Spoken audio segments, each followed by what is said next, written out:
April 23, 2026 அன்று நடக்கும் தமிழ்நாடு சட்டப்பேரவை தேர்தலில் வெற்றி பெறப்போகும் வேட்பாளர்கள் யார் யார் அப்படின்னு சொல்லிட்டு நம்ம ஏற்கனவே ஒரு மாவட்ட வாரியாகவும் ஒரு தொகுதி வாரியாகவும் நம்ம ஏற்கனவே அனலைஸ் பண்ணிட்டோம். அதுல எந்தெந்த கட்சி எத்தனை சதவீத வாக்குகள் பெறுது, எந்தெந்த கட்சி எத்தனை சதவீத வாக்கு வித்தியாசத்துல வெற்றி பெறுது, எந்த மாவட்டத்தை எந்த கட்சி கைப்பற்றுகிறது அப்படின்ற மாதிரிலாம் நம்ம பார்த்தோம். எந்த மாவட்ட நகரங்கள்ல எந்த கட்சி ஆளுமை செய்து, கிராமங்கள்ல எந்த கட்சி ஆளுமை செய்து அப்படின்றதெல்லாம் நம்ம பார்த்தோம்.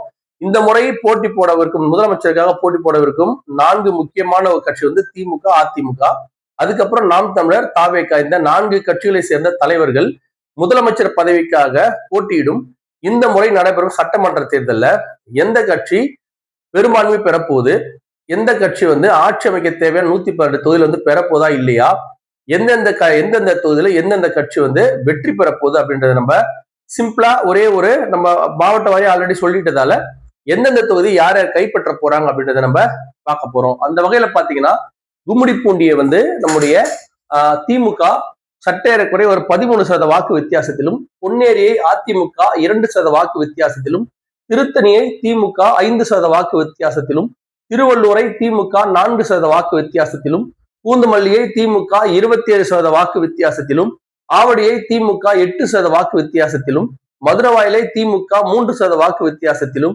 அம்பத்தூரை திமுக 13% வாக்கு வித்தியாசத்திலும், மாதவரத்தை திமுக 8% வாக்கு வித்தியாசத்திலும், திருவெற்றியூரை திமுக 10% வாக்கு வித்தியாசத்திலும், டாக்டர் ராதாகிருஷ்ணன் நகரை திமுக 15% வாக்கு வித்தியாசத்திலும், பெரம்பூரை திமுக 9% வாக்கு வித்தியாசத்திலும் வெற்றி பெறும். இந்த தமிழ்நாட்டுல சென்னை, திருவள்ளூர் அது மாதிரி ஒரு சில மாவட்டங்கள் முழுமையா திமுக சென்ற முறை ஆளுமை செலுத்திச்சு. இந்த முறையும் அந்த கட்சி ஆளுமை செலுத்தினா கூட சில தொகுதிகளில் வாக்கு சதவீதம் குறைஞ்சிருக்கு. மேலும் அதிமுகவினுடைய ஒரு சில தொகுதியில் வெற்றி பெறுது. முழுக்க தமிழ்நாடு முழுக்க நீங்க பாத்தீங்கன்னு சொன்னாதான் எந்த கட்சி எத்தனை தொகுதியில் வெற்றி பெறும். இந்த பெல்ட் பாத்தீங்கன்னா திமுகவுக்கு ரொம்ப ஸ்ட்ராங்கானது. அது பாரம்பரியமா அப்பத்திலிருந்து அப்படிதான் இருக்கு. அந்த வகையில கொளத்தூர்ல திமுக 30% வாக்கு வித்தியாசத்திலும், வில்லிவாக்கத்தில் திமுக 17% வாக்கு வித்தியாசத்திலும், திருவிக்கா நகர் திமுக 32% வாக்கு வித்தியாசத்திலும், எழும்பூர் திமுக 21% வாக்கு வித்தியாசத்திலும், ராயபுரம் திமுக 11% வாக்கு வித்தியாசத்திலும், துறைமுகம் திமுக 11% வாக்கு வித்தியாசத்திலும், சேப்பாக்கம் திருவல்லிக்கேணி திமுக 42% வாக்கு வித்தியாசத்திலும், ஆயிரம் விளக்கு திமுக 8% வாக்கு வித்தியாசத்திலும், அண்ணா நகர் திமுக 6% வாக்கு வித்தியாசத்திலும் வெற்றி பெறும். இந்த விருகம்பாக்கம் தொகுதி திமுக, அதிமுக இரு கட்சிகளிடையே ஒரு இழுபறி நிலையா இருக்கும். சைதாப்பேட்டையில் திமுக 9% வாக்கு வித்தியாசத்திலும், தியாகராஜ நகரில் அதிமுக 9% வாக்கு வித்தியாசத்தில் வெற்றி பெறும். தியாகராஜ நகரே, பொன்னேரியில அதிமுக திமுக கைப்பற்றக்கூடிய ஒரு விஷயமா இருக்கு. சென்னையிலேயே இந்த முறை அதிமுக நிச்சயமா 2-3 தொகுதியில் அடிக்கக்கூடிய ஒரு வாய்ப்பு இருக்கு. அந்த வகையில மயிலாப்பூர் அதிமுக 6% வாக்கு வித்தியாசத்திலும், வேளச்சேரி திமுக 10% வாக்கு வித்தியாசத்திலும், சோழங்கநல்லூர் திமுக 3% வாக்கு வித்தியாசத்திலும், ஆலந்தூர் திமுக 5% வாக்கு வித்தியாசத்திலும் வெற்றி பெறும். நம்ம திமுகன்றது திமுக கூட்டணி, அதிமுகன்றது அதிமுக பிளஸ் அதிமுக கூட்டணி கட்சிகள். ஸ்ரீபெரும்புதூர் அதிமுக 5% வாக்கு வித்தியாசத்திலும், பல்லாவரம் திமுக 5% வாக்கு வித்தியாசத்திலும், தாம்பரம் திமுக 3% வாக்கு வித்தியாசத்திலும், மணிக்கம் 6% வாக்கு வித்தியாசத்திலும், செங்கல்பட்டு திமுக 3% வாக்கு வித்தியாசத்தில் வெற்றி பெறும். திருப்போரூர் அதிமுக 3% வாக்கு வித்தியாசம், செய்யூர் அதிமுக 3% வாக்கு வித்தியாசம், மதுராந்தகம் அதிமுக 3% வாக்கு வித்தியாசம், உத்திரமேரூர் அதிமுக 8% வாக்கு வித்தியாசத்தில் வெற்றி பெறும். காஞ்சிபுரம் திமுக 13% வாக்கு வித்தியாசத்திலும், அரக்கோணம் அதிமுக 9% வாக்கு வித்தியாசத்திலும், சோளிங்கர் திமுக 3% வாக்கு வித்தியாசத்திலும், காட்பாடி அதிமுக 4% வாக்கு வித்தியாசத்திலும் வெற்றி பெறும். தொடர்ந்து ராணிப்பேட்டை திமுக 3% வாக்கு வித்தியாசத்திலும், ஆற்காடு திமுக 5% வாக்கு வித்தியாசத்திலும், வேலூர் திமுக, அதிமுக இரு கட்சிகளிடையே ஒரு இழுபறி நிலையா இருக்கும். அணைக்கட்டு அதிமுக 2% வாக்கு வித்தியாசத்திலும், கீழ்வைத்தினாங்குப்பம் அதாவது கேவி குப்பம் அதிமுக 4% வாக்கு வித்தியாசத்திலும், குடியாத்தம் அதிமுக 2% வாக்கு வித்தியாசத்திலும், வாணியம்பாடி அதிமுக 4% வாக்கு வித்தியாசத்திலும், ஆம்பூர் திமுக 4% வாக்கு வித்தியாசத்திலும், ஜோலார்பேட்டை அதிமுக 8% வாக்கு வித்தியாசத்திலும், திருப்பத்தூர் திமுக 6% வாக்கு வித்தியாசத்திலும், ஊத்தங்கரை அதிமுக 12% வாக்கு வித்தியாசத்திலும், பர்கூர் திமுக 2% வாக்கு வித்தியாசத்திலும் வெற்றி பெறும். தொடர்ந்து கிருஷ்ணகிரி அதிமுக 3% வாக்கு வித்தியாசத்திலும், வேப்பனஹள்ளி அதிமுக 2% வாக்கு வித்தியாசத்திலும், ஓசூர் திமுக 2% வாக்கு வித்தியாசத்திலும், தளி திமுக 18% வாக்கு வித்தியாசத்திலும், பாலக்கோடு அதிமுக 14% வாக்கு வித்தியாசத்திலும், பென்னாகரம் அதிமுக 4% வாக்கு வித்தியாசத்திலும் வெற்றி பெறும். நம்ம ஏற்கனவே எந்த கூட்டணி கட்சி எந்த கட்சியை இம்ப்ரூவ் பண்ணுது, எந்த கட்சி பலம் வாய்ந்ததா இருக்கு கூட்டணி கட்சிகள் சொல்லிட்டு நம்ம அந்த மாவட்ட வாரியா சொல்லப்பட்ட ஒரு மாவட்டத்துல பேசப்பட்ட ஒரு தொகுதியை பத்தி சொல்லும்போது ரொம்ப விளக்கமா சொல்லிக்கிறோம். பல தொகுதிகளில் அமமுக பாட்டாளி மக்கள் கட்சி அதிமுக பலமாகவும், பல தொகுதிகளில் தேசிய முற்போக்கு திராவிட கழகம், விடுதலை சிறுத்தைகள் மற்றும் கம்யூனிஸ்ட், காங்கிரஸ் திமுக கூட்டணி சாதகமா பல தொகுதியில் வந்திருக்கு. நம்ம அந்த ஒரு தொகுதியும் அந்த மாவட்ட ரீதியா பேசும்போது ஒரு தொகுதி யார் யார் பிளஸ்ஸா இருந்தாங்கன்னு சொல்லியிருந்தோம். கிராமங்கள் எல்லா கிராமங்கள்லயுமே நாம் தமிழர் கட்சி எந்த அளவுக்கு கிராமங்களை உள்ளடக்கிய சட்டமன்ற தொகுதியில நாம் தமிழர் கட்சி எந்த அளவுக்கு வளர்ந்துள்ளதுன்னு நம்ம சொல்லியிருக்கிறோம். நகரமயங்கள்ல தாவேக்கா எந்த மாதிரி ஒரு பாதிப்பை ஏற்படுத்தும் அப்படின்னு நம்மளுடைய அந்த மாவட்ட ரீதியான ஒரு தொகுதியை பத்தி சொல்லும்போது சொல்லியிருந்தோம். அந்த வகையில பாத்தீங்கன்னா தொடர்ந்து தருமபுரியில அதிமுக 14% வாக்கு வித்தியாசத்திலும், பாப்பிரெட்டியில் அதிமுக 16% வாக்கு வித்தியாசத்திலும், அரூர் அதிமுக 11% வாக்கு வித்தியாசத்திலும், செங்கம் அதிமுக 2% வாக்கு வித்தியாசத்திலும், திருவண்ணாமலை திமுக 35% வாக்கு வித்தியாசத்திலும், கீழ்பெடாத்தூர் திமுக 3% வாக்கு வித்தியாசத்திலும், கலசப்பாக்கம் திமுக 2% வாக்கு வித்தியாசத்திலும், போலூர் அதிமுக 7% வாக்கு வித்தியாசத்திலும், ஆரணி அதிமுக 8% வாக்கு வித்தியாசத்திலும், செய்யார் திமுக 2% வாக்கு வித்தியாசத்திலும், வந்தவாசி திமுக 10% வாக்கு வித்தியாசத்திலும், செஞ்சி திமுக 10% வாக்கு வித்தியாசத்திலும் வெற்றி பெறும். தொடர்ந்து மயிலம் அதிமுக 5% வாக்கு வித்தியாசம், திண்டிவனம் அதிமுக 8% வாக்கு வித்தியாசம், வானூர் திமுக 10% வாக்கு வித்தியாசம், விழுப்புரம் திமுக 2% வாக்கு வித்தியாசம், விக்கிரவாண்டி தொகுதியில திமுக அதிமுக 2 கட்சிக்கும் இடையே ஒரு இழுபறி நிலை இருக்கு. திருக்கோயிலூர்ல திமுக 23% வாக்கு வித்தியாசம் வெற்றி பெறும்.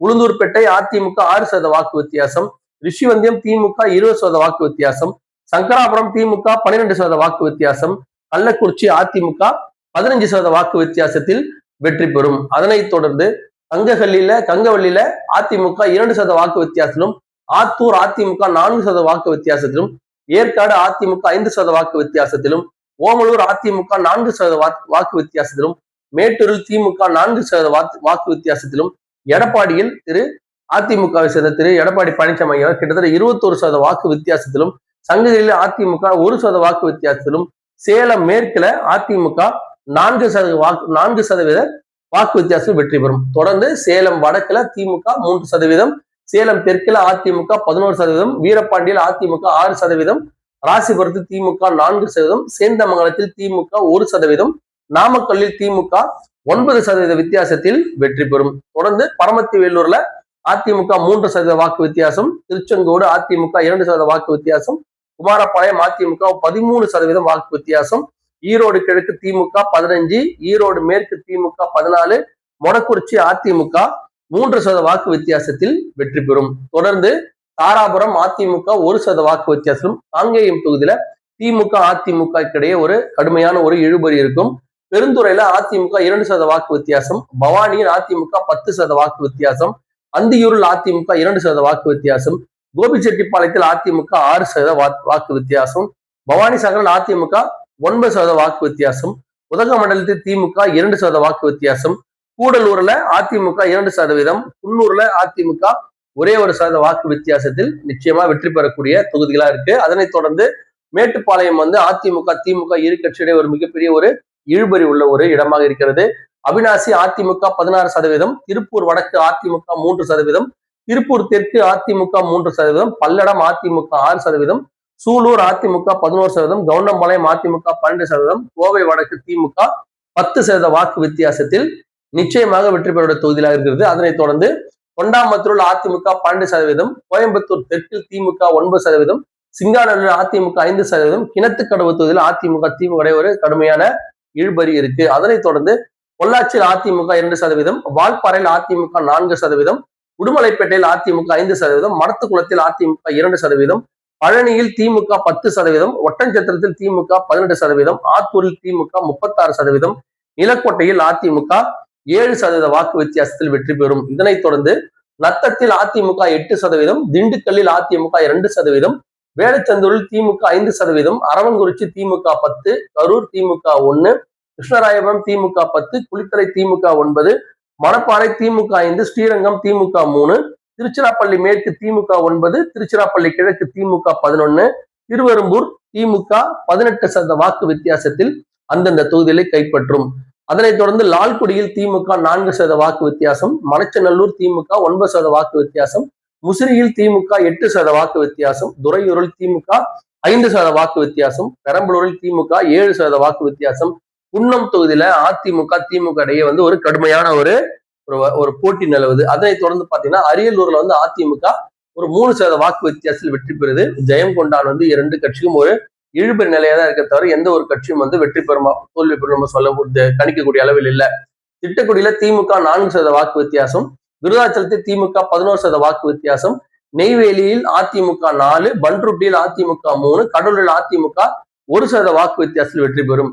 குறிஞ்சிப்பாடியிலிருந்து திமுக 3% வாக்கு வித்தியாசம், புவனகிரியில் அதிமுக 2% வாக்கு வித்தியாசம், சிதம்பரத்தில் அதிமுக 8% வாக்கு வித்தியாசம், காட்டுமன்னார் கோயிலில் திமுக 3% வாக்கு வித்தியாசம், சீர்காழியில் திமுக 2% வாக்கு வித்தியாசத்தில் வெற்றி பெறும். அதனைத் தொடர்ந்து மயிலாடுதுறையில் திமுக 4% வாக்கு வித்தியாசம், பூம்புகார் அதிமுக 5%, நாகப்பட்டினம் திமுக 4%, கீழ்வெளியூரில் திமுக 8%, வேதாரண்யத்தில் அதிமுக 9%, திருத்துறைப்பூண்டி திமுக 9%, மன்னார்குடி திமுக 5%, திருவாரூர் திமுக 22%, நன்னிலம் அதிமுக 5%, திருவிடைமருதூர் திமுக 2% வாக்கு வித்தியாசத்தில் நிச்சயம் வெற்றி பெறக்கூடிய ஒரு தொகுதியில இருக்கு. அதைத் தொடர்ந்து கும்பகோணத்தில் அதிமுக 2%, பாபநாசத்தில் அதிமுக 2%, திருவையாறில் அதிமுக 5%, தஞ்சாவூரில் திமுக 20%, ஒரத்தநாடில் திமுக 7%, பட்டுக்கோட்டையில் திமுக 3%, பேராவூரணியில் திமுக 5% வாக்குகள் பெறுகிறது, வித்தியாசத்தில் வெற்றி பெறுகிறது. கந்தர்வக்கோட்டையில் அதிமுக 2% வாக்கு வித்தியாசத்தில் திமுகவை தோற்கடிக்கும். தொடர்ந்து விராலிமலையில் அதிமுக 12% வாக்கு வித்தியாசத்திலும், புதுக்கோட்டையில் திமுக 3% வாக்கு வித்தியாசத்திலும், திருமயம் அதிமுக 4% வாக்கு வித்தியாசத்திலும், ஆலங்குடியில் திமுக 9% வாக்கு வித்தியாசத்திலும், அறந்தாங்கியில் திமுக 10% வாக்கு வித்தியாசத்திலும் வெற்றி பெறக்கூடிய ஒரு சூழல் இருக்கு. தொடர்ந்து காரைக்குடியில நாம் தமிழர் கட்சி பெறக்கூடிய முதல் தொகுதியாக அவருடைய கட்சி கிட்டத்தட்ட ஒரு 10 வருஷமா தேர்தலில் போட்டிடுறாங்க. 10 வருஷமா தேர்தலில் போட்டிட்டு இதுவரை எந்த வெற்றியும் ருசிக்காத நாம் தமிழர் கட்சிக்கு இந்த முறை காரைக்குடி தொகுதி அவருடைய தலைவர் சீமான் அவர்கள் நிச்சயம் வெற்றி பெறக்கூடிய ஒரு தொகுதியா இருக்கு. சோ நாம் தமிழர் கட்சி காரைக்குடியில ஒரு 3% வாக்கு வித்தியாசம், 3 கட்சியுமே 30-32% வாக்குகள் பெறாங்க. திமுக, அதிமுக பிளஸ் நம்மளுடைய நாம் தமிழர் கட்சி. இப்ப நம்முடைய தாவேகா ஒரு சில வாக்குகளை அதுல இருந்து பிரிக்கிறதால 30-35% வாக்குகள் பெறும் ஒரு கட்சி அங்க வெற்றி பெறக்கூடிய ஒரு சூழல் இருக்கு. அந்த வகையில பாத்தீங்கன்னா காரைக்குடியில நாம் தமிழர் கட்சி குறைந்தபட்சம் ஒரு 3% வாக்கு வித்தியாசம் வெற்றி பெறக்கூடிய ஒரு நிலை இப்போது இருக்கிறது. திருப்பத்தூரில் திமுக 3%, சிவகங்கையில் அதிமுக 5%, மானாமதுரையில் திமுக 3%, மேலூரில் அதிமுக 22%, மதுரை கிழக்கில் திமுக 13%, சோழவந்தானில் திமுக 7% வாக்கு வித்தியாசத்தில் வெற்றி பெறும். அதனைத் தொடர்ந்து மதுரை வடக்கில் திமுக 5% வாக்கு வித்தியாசம், மதுரை தெற்கு திமுக 3% வாக்கு வித்தியாசம், மதுரை மத்திய திமுக 11% வாக்கு வித்தியாசத்தில் வெற்றி பெறும். அதனையும் தொடர்ந்து மதுரை மேற்கு அதிமுக 4%, திருப்பரங்குன்றம் அதிமுக 3%, திருமங்கலம் அதிமுக 9%, முசலம்பட்டி அதிமுக 19% வாக்கு வித்தியாசம் வெற்றி பெறும். ஆண்டிப்பட்டியில் திமுக 26% வாக்கு வித்தியாசம், பெரியகுளம் திமுக 5% வாக்கு வித்தியாசம், போடிநாயக்கனூர் திமுக ஒரு 28% வாக்கு வித்தியாசத்தில் அதிமுகவை தோற்கடிக்கும். அதைத் தொடர்ந்து கம்பத்தில் திமுக 28%, ராஜபாளையத்தில் அதிமுக 3%, ஸ்ரீவில்லிபுத்தூரில் அதிமுக 17%, சாத்தூரில் அதிமுக 9%, சிவகாசியில் இழுபறியா இருக்கும் திமுக அதிமுக இடையே, விருதுநகரில் திமுக 29%, அருப்புக்கோட்டையில் திமுக 15%, திருச்சூரில் திமுக 24% வாக்கு வித்தியாசத்தில் வெற்றி பெறும். அதனைத் தொடர்ந்து பரமக்குடியில் திமுக 3% வாக்கு வித்தியாசத்திலும், திருவாடனையில் அதிமுக 8% வாக்கு வித்தியாசத்திலும், ராமநாதபுரத்தில் அதிமுக 18% வாக்கு வித்தியாசத்திலும், முதுகுளத்தூர்ல திமுக 6% வாக்கு வித்தியாசத்திலும், விளாத்திக்குளத்தில் திமுக 16% வாக்கு வித்தியாசத்திலும், தூத்துக்குடியில் திமுக 3% வாக்கு வித்தியாசத்திலும், திருச்செந்தூரில் திமுக 5% வாக்கு வித்தியாசத்திலும், ஸ்ரீவைகுண்டத்தில் திமுக 3% வாக்கு வித்தியாசத்திலும், ஒட்டப்பிடாரத்தில் திமுக 2% வாக்கு வித்தியாசத்திலும், கோவில்பட்டியில் அதிமுக 30% வாக்கு வித்தியாசத்தில் வெற்றி பெறக்கூடிய ஒரு தொகுதியா இருக்கிறது. சங்கரன் கோயிலையும் அதிமுக ஒரு 7% வாக்கு வித்தியாசத்தில் நிச்சயமா திமுகவை தோற்கடிக்கும். அதனைத் தொடர்ந்து வாசுதேவநல்லூரில் அதிமுக 2%, கடையநல்லூரில் அதிமுக 21%, தென்காசியில் அதிமுக 5%, ஆலங்குளத்தில் அதிமுக 11%, திருநெல்வேலியில் அதிமுக 12%, அம்பாசமுத்திரத்தில் அதிமுக 9% வாக்கு வித்தியாசத்தில் வெற்றி பெறும். பாளையங்கோட்டையில் திமுக 6% வாக்கு வித்தியாசத்திலும், நாங்குநேரில் அதிமுக 6% வாக்கு வித்தியாசத்திலும், ராதாபுரத்தில் இருக்கும் நம்ம அப்பா ஐயா போட்டி போடுற ராதாபுரத்தில் பாத்தீங்கன்னா அதிமுக திமுக ஒரு கடுமையான ஒரு இழுபறி நிலைமை இருக்கு. கன்னியாகுமரியில் அதிமுக 6% வாக்கு வித்தியாசத்தில் வெற்றி பெறும். அதைத் தொடர்ந்து நம்ம கடைசியா பார்க்க போறது நாகர்கோயில்ல அதிமுக 2%, உளைச்சல்ல 9% திமுக, பத்மநாபபுரத்தில் திமுக 9%, விளவங்கோடுல திமுக காங்கிரஸ் கிட்டத்தட்ட ஒரு 3% வாக்கு வித்தியாசம், கிள்ளியூர்ல திமுக ஒரு 23% வாக்கு வித்தியாசத்தில் வெற்றி பெறக்கூடிய இந்த 234 தொகுதியில எந்த கட்சி இப்ப ஆட்சி அமைக்க போகுது அப்படின்றதுதான் எல்லாருடைய $1,000,000 கொஸ்டின். ஏன்னா சென்ற முறை திமுக ஆட்சி மேல ஒரு ஒரு குறிப்பிட்ட ஒரு அளவு ஒரு ஆன்டிகமெண்ட்ஸ் இருக்கு, ஒரு எதிர்ப்பலை இருக்கு. ஆனா அது மிகப்பெரிய அலையா இல்ல, ஒரு சாதாரண ஒரு ஒரு இதுவாக தான் தெரியும். ஏன்னா ஆப்போசிட் கட்சி எல்லாம் ஒற்றுமையா இல்ல, ஒண்ணுமே பிரிஞ்சு பிரிஞ்சு இருக்கிறதுனால அவருக்கு உண்டான எதிர்ப்பு ஓட்டுகள் பிரிவதனால பல தொகுதியில திமுக மீண்டும் கைப்பற்றுறாங்க. அதே நேரத்துல அதிமுக தன்னுடைய மீண்டும் தன்னுடைய அசுர வளர்ச்சியால கிட்டத்தட்ட பாத்தீங்கன்னா திமுகவுக்கு கிட்டத்தட்ட சற்றே குறை நெருங்க ஒரு ஃபைட் பண்ணிருக்கிறாங்க. இப்ப நம்ம மொத்தமா இருக்கக்கூடிய 234 தொகுதியில என்னென்ன கடைசியா டேலி வருதுன்னு நீங்க பார்க்க போறீங்க. மொத்த தொகுதிகள் 234, ஆட்சி அமைக்க தேவைப்படும் தொகுதி 118. தமிழ்நாட்டில் உள்ள 234 தொகுதியில ஆட்சி அமைப்பு 118 தொகுதிகள் தேவை. அந்த வகையில பாத்தீங்க அப்படின்னா இந்த நம்முடைய கருத்து கணிப்பு பிரகாரம் பாத்தீங்கன்னா திமுக அதனோட கூட்டணி கிட்டத்தட்ட 119 சீட் அது 119 சட்டமன்ற தொகுதியில் கண்டிப்பா கண்டிப்பா கைப்பற்றும். அதுல எந்த மாற்று கருத்துமே கிடையாது. மினிமம் கேரண்டி அப்படின்றது நம்முடைய கணிப்பு. அதிமுக சற்றேறக்குறைய அதன் கூட்டணி கட்சிகள் எல்லாம் சேர்ந்து 104 தொகுதிகள் கைப்பற்றும் அப்படின்றது இறுதி கணிப்பு. நாம் தமிழர் கட்சியை பொறுத்த வரைக்கும் ஒரு தொகுதி இந்த முறை நிச்சயமா கிடைக்கும். அது காரைக்குடி. அதை மீறியும் 4-5 தொகுதிகள் அவங்களுடைய பர்ஃபார்மன்ஸ் ரொம்ப சூப்பரா இருந்தது. நம்ம நேரடியா கலாய்வும் பழைய ரெக்கார்டம் பார்க்கும்போது ஒரு 4-5 தொகுதியில அந்த வேட்பாளர்கள் பிளஸ் அவங்களோட பழம் ரொம்ப சூப்பரா இருந்தது. அந்த வகையில அவங்க ஒண்ணுன்றது ஒரு 2-3 வேற யாருன்னா ஒரு வேட்பாளர் 2-3 பேர வாய்ப்பு இருக்கு. ஆனா ஒண்ணு கன்ஃபார்ம், நம்ம கன்ஃபார்ம் இல்லாம எதையுமே நம்ம சொல்ல முடியாது. இன்றைய தேதியில ஒண்ணு மட்டும் கன்ஃபார்மா ஜெயிப்பாங்க, மிச்சம் 2-3 வெற்றி பெற வாய்ப்பு இருக்கு. ஆனா அது எந்த அளவுக்கு அப்படின்றது நம்ம முடிவு வரும்போது தான் தெரியும். தமிழக வெற்றி கழகம் எந்த தொகுதி இந்த முறை கைப்பற்றாது. நம்ம ஆல்ரெடி காரணம் சொல்லிட்டோம். அவருக்கு எல்லா இடத்துலயுமே வாக்குகள் இருக்கு. ஆனா நகரத்துல அதிகமான வாக்குகள், கிராமத்துல அதிகமான வாக்குகள் இல்ல. நகரத்துல அவர் பெரும் வாக்குகள் பரவலா இருக்கிறதுனால ஒரு தொகுதியில் வெற்றி பெறணும்னா அந்த ஒரு தொகுதியில வெற்றி பெற வேண்டிய அந்த 30-35% வாக்குல அவருக்கு இல்ல. அவர் போட்டியிடும் பெரம்பூர் தொகுதியிலும் திருச்சி கிழக்கு தொகுதியிலுமே அவருக்கு அந்த அளவுக்கு ஒரு எதிர்பார்த்த அளவுக்கு ஒரு ரெஸ்பான்ஸ் இல்ல. கொஞ்சம் அவர் இன்னும் கொஞ்சம் கடுமையான ஒரு உழைப்பை போட்டிருந்தார் அப்படின்னு சொன்னா கண்டிப்பா அவருக்கு போட்டிட்டு 2 தொகுதியும் இன்னும் ஒரு 4-5 தொகுதியிலும் வெற்றி பெற வாய்ப்பு கண்டிப்பா கிடைச்சிருக்கும். ஆனா அந்த வாக்கு சதவீதம் எவ்வளவு வருது அப்படின்றது தமிழக வெற்றி கழகத்தை பொறுத்த வரைக்கும் எல்லாம் ரொம்ப ஆவலோட காத்துட்டு இருக்கிறது. என்னோட கணிப்பு பிரகாரம் நாம் தமிழர் கட்சி இந்த முறை 15-20% வாக்குகளும், நம்முடைய தாவேகா என்னுடைய கணிப்பு அது நீங்க தவறா இருக்கா சரியா இருக்கா நம்ம மே 4ஆம் தேதி நம்ம பாத்துக்கலாம். தாவேகா ஒரு 8-12% வாக்குகளும் பெறும் அப்படின்றது. ஏன்னா நாம் தமிழர் கட்சி நகரம் கிராமம் எல்லா இடத்துலயுமே பரவி இருக்கு. எல்லா இடத்துலயுமே அதுக்கான ஆல்ரெடி அந்த ஓட்டர்ஸ் இருக்காங்க, ஆல்ரெடி அந்த அமைப்புகள் இருக்கு. அதில் வளர்ந்து தொடர்ந்து உழைச்சுக்கிட்டே இருக்கிறதுனால அவங்களுடைய வாக்குகள் உயருது. நான் தாவேக்கா இப்பதான் ஃபர்ஸ்ட் டைம் வராங்க. முதல் முறை வரும்போதே அவங்க 8-12% வாக்கு எடுத்துட்டாங்களா. விஜயகாந்த் ஐயா வாங்கின 8.38% தாண்டிட்டாலே ஒரு மிகப்பெரிய வெற்றி விஜய் சாருக்கு கிடைச்ச மாதிரி. மத்தவங்க சொல்ற மாதிரி நம்ம கூட்டாம்போக்குல சொல்ல முடியாது. அதனால 8.38 விஜயகாந்த் அவர்களுடைய சதவீதத்தை அவர் தாண்டிட்டாலே ஒரு மிகப்பெரிய வெற்றி அடைஞ்ச மாதிரி. அதுல டபுள் மடங்கு நம்ம போட விட 16% வாக்குகள் தான் வருது. எனவே எப்படி இருந்தாலும் என்னோட கணிப்பு 8-12% வாக்குகள் தாவேக்காவும், 15-20% வாக்குகளும் நாம் தமிழர் பெறும் அப்படின்றது என்னுடைய ஒரு கணிப்பு. அந்த வகையில பாத்தீங்கன்னு சொன்னா வெற்றி பெறக்கூடிய திமுக 119 தொகுதிகளும், அதிமுக 104 தொகுதிகளும் வெற்றி பெறும். நாம் தமிழர் ஒரு தொகுதியை கைப்பற்றும். தாவேக்காக்கு இந்த முறை எந்த தொகுதியும் கிடையாது, நல்ல ஓட் பர்சன்டேஜ் கிடைக்கும். இழுபறி தொகுதிகளாக ஒரு 10 தொகுதிகள் இருக்கு. இந்த 10 தொகுதிகள் என்ன ஆக போகுது அப்படின்னு நம்ம பொறுத்து இருந்தா பார்க்கணும். ஆனா அதே நேரத்தில் நீங்க பாத்தீங்க அப்படின்னா இந்த வாக்கு வித்தியாசமே பல தொகுதிகள் ரொம்ப குறைவா இருக்கு. அதனால இந்த முறை நடைபெறும் இந்த தேர்தல் மிகப்பெரிய ஒரு பிக் ஃபைட்டா இருக்கும். அதிமுகவா திமுகவா அப்படின்னு அதை தீர்மானிக்கக்கூடிய சக்தியாக இந்த நாம் தமிழரும் தாவேக்காவும் தான் இருக்கும். இவங்க ஒரு தொகுதிக்குமே கூட்டா, அதாவது அதிமுக திமுக எப்படி கூட்டா ஒரு 70-80-75% எடுக்கிறாங்களா, இவங்க 2 பேருமே ஒரு தொகுதியில நகரத்துல தாவேக்கா அதிகமாகவும் நாம் தமிழர் சற்றே கொஞ்சம் கம்மியாகவும், கிராமங்கள்ல நாம் தமிழர் அதிகமாகவும் தாவேக்கா குறைவாக எடுத்தாலும் மொத்தமா நீங்க 3வது 4வது கட்சியோட அந்த மொத்த ஓட் பர்சன்டேஜ் மினிமம் எல்லா தொகுதியிலுமே பாத்தீங்கன்னா ஒரு 15ல இருந்து ஒரு 25-30 வரைக்கும் அது தாண்டி போறதால அந்த வெற்றி தோல்வி இவங்களுடைய வெற்றி தோல்வி அதன் மூலம் தான் மாறுது அப்படின்றதுதான் நம்மளுடைய கணிப்பு சொல்லும் முடிவுகள். இந்த நடைபெறும் இந்த 2026 சட்டமன்ற தேர்தலில் மக்களுடைய வாக்கு எந்த கட்சிக்கு போகுதுன்னு மக்கள் ஆல்ரெடி முடிவு பண்ணி வச்சிருப்பாங்க. இதுக்கு வெறும் கருத்து கணிப்புகள் தான். ஆனா உண்மை நடைமுறை என்ன, எந்த கட்சி வெற்றி பெற போது, எத்தனை வாக்குகள் பெற போன்றது மே 4ஆம் தேதி தான் தெரியும். அது நம்மளோட கணிப்போட ஒத்து போதா இல்லையான்றத நம்ம மே 4க்கு அப்புறமா நம்ம இன்னொரு காணொலியில் பேசுவோம்.